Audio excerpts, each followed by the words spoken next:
మీ మీ నియోజకవర్గానికి సంబంధించిన ఒక్క సమస్య పైననే ప్రస్తావించవలసిందిగా మిమ్మల్ని కోరడం అవుతున్నది. మరి అదేవిధంగా డాక్టర్ చిట్టెం ప్రాణికారెడ్డి గారు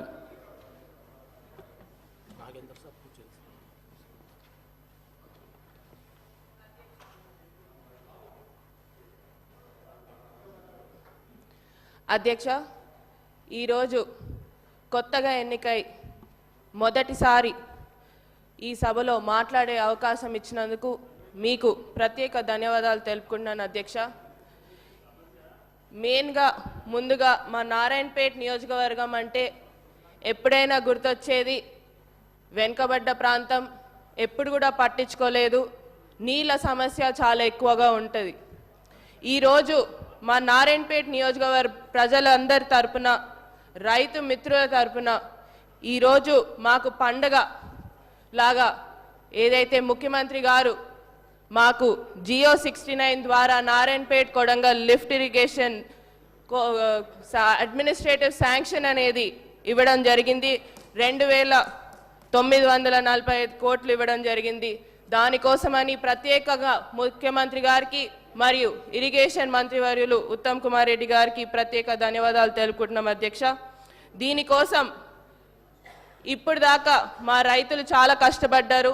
ఈరోజు మాకైతే పండగలాగా ఉంది అధ్యక్ష. మా నియోజకవర్గంకి వెళ్తే రైతులు చాలా సంతోషంగా ఉన్నారు.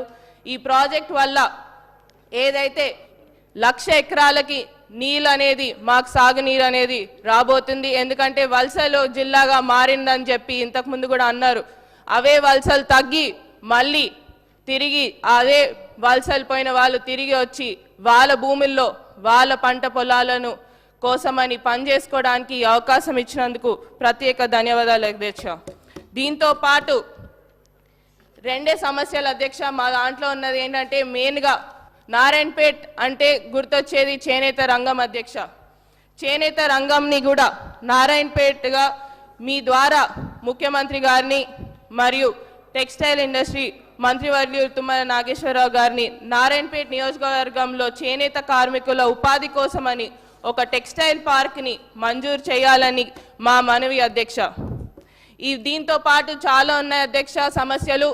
ముఖ్యంగా యువకులకు ఉపాధి కల్పించాలని దానికోసమని ప్రత్యేకంగా ఇండస్ట్రియల్ పార్క్ కానివ్వండి, ఫుడ్ ప్రాసెసింగ్ యూనిట్ కానివ్వండి, ఇలాంటి ఏర్పాట్లు చేస్తే మాకు అక్కడ ఉన్న యువకులు అన్ఎంప్లాయ్మెంట్గా చాలామంది ఉన్నారు అధ్యక్ష, వారికి కూడా ఉపాధి అందుతుందని తెలియజేసుకుంటూ, దీంతో పాటు చివరిగా నేను డాక్టర్ కాబట్టి అధ్యక్ష ఒకటే, అక్కడ మాకు స్టాఫ్ అనేది చాలా తక్కువ ఉంది అధ్యక్ష.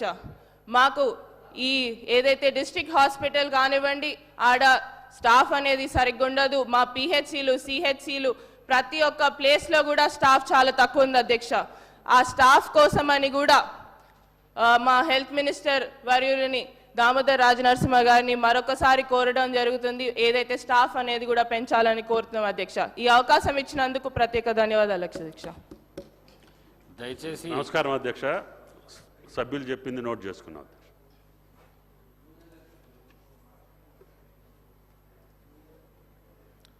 దానం నాగేందర్ గారు.